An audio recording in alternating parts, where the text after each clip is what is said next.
तो चलिए दोस्तों, आज एक ऐसे शानदार टॉपिक की ओर हम लोग बढ़ते हैं जिसके सुनने के बाद जो है आपकी रूह तो जरूर ही कपा देंगे। तो आखिर में क्या है, वह है सती प्रथा।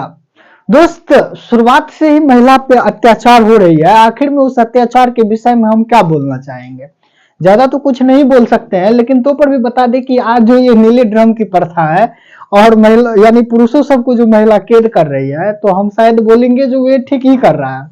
क्योंकि हमारी भारतीय समाज में, अगर उसमें भी हिंदू धर्म में देखें, तो ऐसी कुप्रथाएं सब थे जिसका जो अवलोकन करना भी एक तरह से मानिए तो अपराध ही होगा।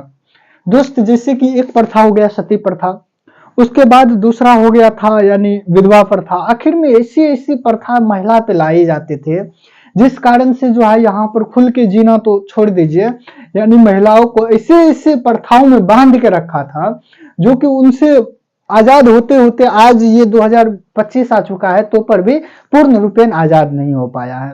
तो चलिए हम शुरू करते हैं। दोस्त, सती प्रथा आखिर में है क्या? ये इतिहास में आखिर में क्या जरूरत पड़ी थी और इसका निर्माण जो है, इसकी जो शुरुआत हुई थी, वे किस चीज से हुई थी और किस प्रकार से हुई थी? सबसे पहले तो हम अगर सती प्रथा की बात करें तो इसमें दोस्त आप लोगों को पता होगा, जो एक पति के प्रति आत्मसमर्पण करना, यानी अगर उनका पति का अगर मृत्यु हो जाए तो वे महिलाएं खुद को यानी आग में झोंस के यानी उनको भी मार दिया जाता था, चाहे वे महिला हो यानी जबरदस्ती करे या फिर अपनी स्वेच्छा से करे। अगर उससे भी थोड़ा डिटेल में अगर समझने की प्रयास करते हैं तो सती प्रथा एक ऐसी कुप्रथा थी जिसमें महिलाओं की शादी के बाद अगर उनका पति का अगर मृत्यु हो जाता है, अगर उनकी पति मर जाता है, चाहे वे 2 महीना ही क्यों ना शादी को हुआ हो या फिर 2 रोज ही क्यों ना हुआ हो, उस महिला को उसके पति के साथ ही जलना पड़ता था। चाहे वे महिला स्वतः जाके बोले जो हम सती प्रथा के लिए तैयार है, या तो फिर गांव का प्रत्येक व्यक्ति उस महिला को, चाहे वह भाग के कहीं पर भी क्यों चले जाए, उसे खोज के लाया जाता था और उसके पति का यानी पति के साथ जलाया जाता था। दोस्त, इसमें जो है ना ऐसे ऐसे प्रकार की, यानी अब कोई सबसे ज्यादा जो है अतिक्रमण जो है, सबसे ज्यादा अगर बोले तो डर आग ही से लगता है।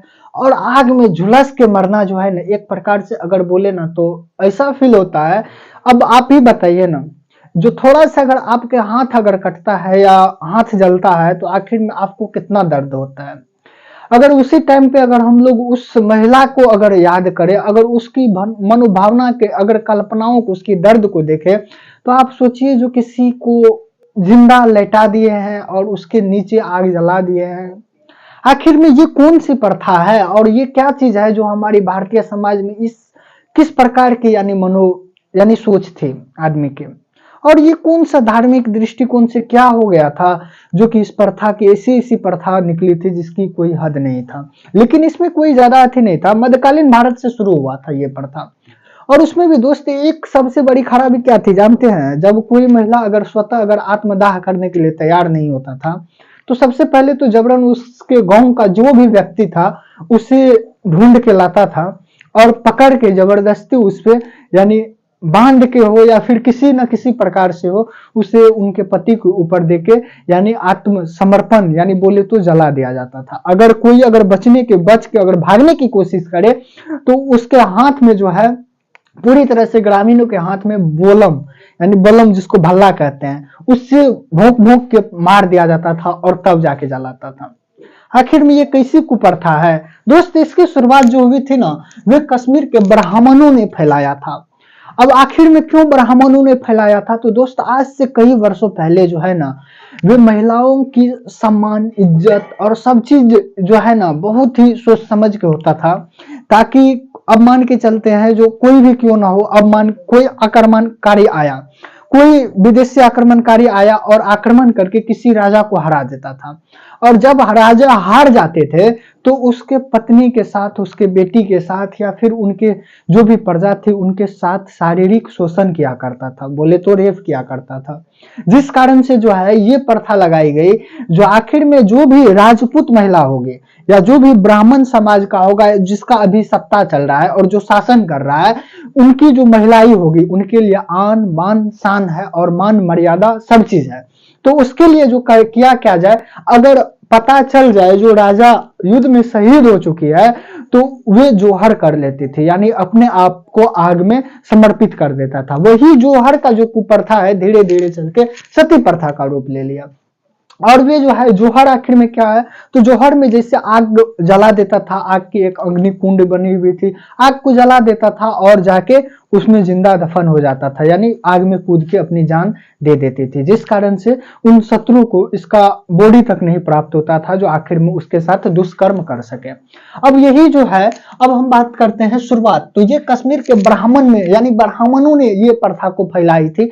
अब ब्राह्मण में कोई ऐसी व्यक्ति होगी जिसकी मृत्यु हो गया होगा, यार ये इतिहास है, कल्पना तो कर सकते हैं ना, कोई ऐसा व्यक्ति होगा जिसकी मृत्यु हो गई होगी, और वे भी हो सकता है राजघराना से आता होगा, और विदेशी आक्रमण जैसे ही हुआ होगा तो हो सकता है उनकी तो मृत्यु हो गई होगी, और उनकी जो पत्नी होगी उनके साथ कुछ दुष्कर्म किया होगा वे विदेशी आक्रमणकारियों ने, जिस कारण से ब्राह्मणों ने कहा जिसकी पति अगर मर गया तो उससे जो है उस पति के साथ में आत्मसमर्पण यानी आत्मदाह करना ही पड़ेगा, यानी उसे जो बोले तो आत्मसमर्पण करना ही पड़ेगा और उसे सती व्रता का रूप लेना ही पड़ेगा। तो ये जो है शुरुआत जो हुई थी कश्मीर के ब्राह्मणों में फैली हुई थी। अब जो है दोस्त, अब अंत जो है ना, अंत इसका राम यानी राम मोहन राय करता है, और ब्रिटिश शासन के जो है ना विलियम बेंकिट जो थे वे 1929 में इसका अंत करने की प्रयास करता है। राजा राम मोहन बोलता है, जो आखिर में जो है राजा राम मोहन का कहना था, जो हम ये कुप्रथा को क्यों माने और किस प्रकार से माने, तो इसी कारण से जो है विलियम बेंकिट ने भी इस पे अधिनियम लाया, 1929 अधिनियम, और 1929 में जो है इस प्रथा पे जो है पूरी तरह से बैंड लगाने का प्रयास किया। लेकिन दोस्त, अब हमारी ये जो थी ये सती प्रथा की शुरुआत किस रूप रेखा से हुआ था वे तो पता नहीं था, लेकिन जो है ये रूपरेखा धीरे धीरे जाके परिवर्तन हो गया किस चीज में, तो ये धार्मिक दृष्टिकोण से देखने लगा। और धार्मिक दृष्टिकोण से जिस प्रकार से हिंदुओं में ये प्रथा पाई जाती है, वे जो है हिंदुओं के लिए बहुत ही ज्यादा सभ्य माना जाता है। इसी प्रकार से है दोस्त, जैसे कि हिंदुओं में अगर देखा जाए तो कोई भी रूपरेखा क्यों ना हो, वे जब धार्मिक दृष्टिकोण से अगर धार्मिक दृष्टिकोण पे अगर चला जाए तो वे धर्म का कट्टर बन जाता है। जैसे कभी हिंदू में मुस्लिम में देखिए ना, धार्मिक कट्टरता हो गई है, जो भी नियम है जो भी कानून है वे एक धार्मिक कट्टरता पे जो है वे रहता है। तो उसी कारण से वे भी सती प्रथा धार्मिक कट्टरता हो गई थी, जिस कारण से जो है इसे खत्म करना मुमकिन ही नहीं, नामुमकिन था। और ज्यादातर इसका अगर विकास देखा जाए, अगर विस्तार देखा जाए तो वे उत्तरी भारत में ही हुआ था, यानी उत्तर भारत में, जैसे कि बिहार हो गया, उत्तर प्रदेश हो गया, जम्मू कश्मीर हो गया, हरियाणा हो गया, तो इसी साइड एरिया में उत्तरी भारत में जो है ज्यादातर इसका विकास देखा जाता है, विस्तार देखा जाता है। उसके बाद दोस्त, जब ये विलियम बेंकिट जो 1929 में जब ये नहीं माना तो हुआ क्या, जैसे किसी व्यक्ति की अगर मृत्यु हो जाती थी, जबरन अगर उनकी पत्नी को अगर उठा के अगर जलाने के लिए ले जाया करता था, तो विलियम बेंकिट जो था वे अंग्रेज था, और इधर राजा राम मोहन राय का उनका दोनों का समझौता था, तो वे जबरन जो जाता था तो उस भीड़ से उन लड़की को लाके और दोबारा शादी रचाता था, यानी दूसरा अंग्रेज के साथ शादी रचा के उनको एक नया जीवन देता था। और कई यही 1-2 वर्ष की बात नहीं, कई लगभग 5-10 साल तक ऐसा किया, जिस कारण से ये धीरे धीरे प्रथा खत्म होने लगे। अब होता था क्या, जिससे आप यानी कोई ग्रामीण व्यक्ति की मृत्यु हुई तो उनकी पति को जबरन यानी पत्नी को जबरन ले जाया करता था जलाने के लिए, और सबको जैसे ही जलाने के लिए ले जाया करता था तो उनके साथ उनकी पत्नी भी जाती थी। अब कोई चाहेगा जो हमें आग में कोई जला के हमें मार डालो, तो उस कारण से जो है जब वे चीखती चिल्लाती थी तो हो सकता है विलियम बेंकिट और उनके सेना जो आते थे साथ में, उन्होंने सेना था उनके साथ में, तो सभी ग्रामीण को डरा धमका के जो है उस लड़की को उन चंगुल, ये कुप्रथाई के जो अवधारणा मानने वाले व्यक्ति थे उनसे चंगुल दिलाकर यानी उनके चंगुल से आजाद करके वे ले जाया करते थे, और ले जाके वे अंग्रेजी सेना जो थे उनसे शादी करवाते थे। यही नियंत्रण कई साल तक चला, लेकिन जब इनमें सुधार नहीं आई तब सती निवारक अधिनियम 1987 लाया गया। 1987 में जो है सती निवारण अधिनियम लाया गया 1987 में, जिस कारण से इस पे धीरे धीरे एक कानूनी तौर पे जो है इस पे कार्यवाही की जा सके। और पूरी तरह से कानून बना के लाया 1947 यानी 1987 में, जो आखिर में जब कोई व्यक्ति अगर सती प्रथा अगर करता है, यानी किसी महिला को अगर जबरन आत्मदाह करता है, तो उससे इस प्रकार की सजा दी जाएगी।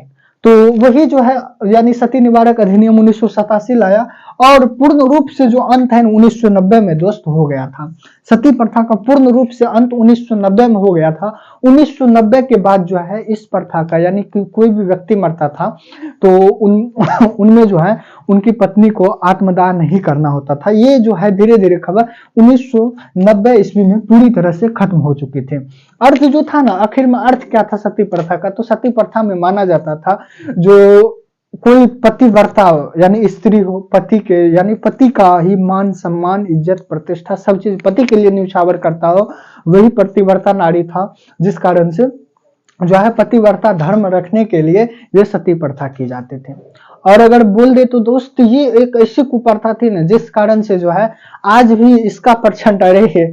तो उन्हें महिलाओं को शुरू से इतना अंधकार में रखा है, इतनी जाके ऐसे ऐसी जगहों पे रखा है जिसका कोई नामो निशान नहीं था। इतनी बड़ी यानी ये प्रथा वे प्रथा थोप के पूरी समाज के डर से महिलाओं एक कोना में सिसक सिसक के रो रही थी। अब लो ना, अब करो ना। इसलिए आज जब ड्रम में पैक हो रहा है तो तू लोग कहता है क्या जो आखिर में क्या हो रहा है। यार ये सच बात है, कहाँ बोला जाता है। मानते हैं अगर सती प्रथा तो पुरुष प्रथा भी रहता। जब कोई महिला मर जाते तो उनके साथ में पुरुष को भी जलाया जाता था, यानी जलाया जाता। तब ना सोचते जो ये पुरुष जो है तब अपने आप को श्रेष्ठ समझता। अब किसी महिलाओं पे अत्याचार करके तू अपने आप को श्रेष्ठ समझेगा, तो अत्याचार का क्या वैल्यू रखे। तो इसलिए दोस्त आज जो है ना वही महिलाओं से बदला ले रही है। कोई ड्रम में पैक कर रहा है, तो कोई बोरा में फेंक रहा है, तो कोई जहर डा के मारता है, तो कोई हनीमून मनाने के लिए जाता है तो वहां से पहाड़ पे से धकेल देता है। तो दोस्त इस प्रकार की अब जाके जो है हमारी समाज जो है, अब कौन चाहेगा जो हम पुरानी प्रथा को अपनाए। कोई नहीं, सबको डर होता है जो आखिर में क्या है। नहीं, आज की लड़की को अगर बोल दें जो हमें तुमको यानी आत्मदाह करना पड़ेगा, मुंह नोच के खा जाएगा।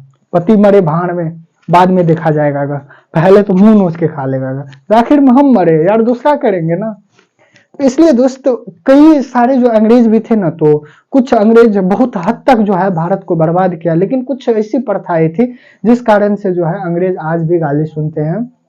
भारत का तो शोषण करवे किया, लेकिन कुछ ऐसी प्रथा थे जिसपे उन्होंने बैंड कर दिया, जो कि हमारे भारतीयों के लिए बहुत ही आज गौरव का विषय है, जो आखिर में इन सभी चीजों पे अंग्रेज ने ध्यान दिया था। तो दोस्त इसी मस्ती के साथ जिस प्रकार से आज हम जाने हैं, कुछ बीच में डिस्टर्ब होने के कारण से, इधर उधर होने के कारण से वीडियो में कुछ डिस्टर्बेंट आए, तो उसके लिए हम दिल से क्षमा मांगेंगे।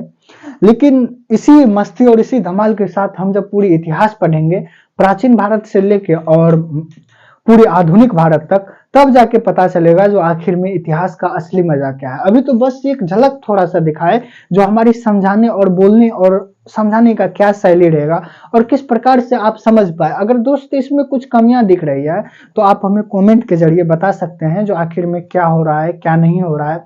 बस कुछ ही दिनों की बात और 2 से 3 दिन के बाद जो है हमारा विषय वस्तु खुद स्टार्ट होगा, तो आपको पता चल जाएगा जो आखिर में क्या है, समझाने का तरीका नहीं है और किस प्रकार से हमारी नोट चलती है नहीं चलती है। फिर से हम सूचित करेंगे जो भी व्यक्ति व्हाट्सएप और टेलीग्राम को नहीं ज्वाइन किए हैं वे जाके ज्वाइन कर ले। और लिंक इनका जो है आपको हमारे बायो में भी मिल जाएगा और नीचे जो है डिस्क्रिप्शन में भी आपको लिंक दे दिया जाएगा। और उसके बाद जो है हमारा इंस्टाग्राम आईडी जो है, इंस्टाग्राम आईडी सुभाष सिंघम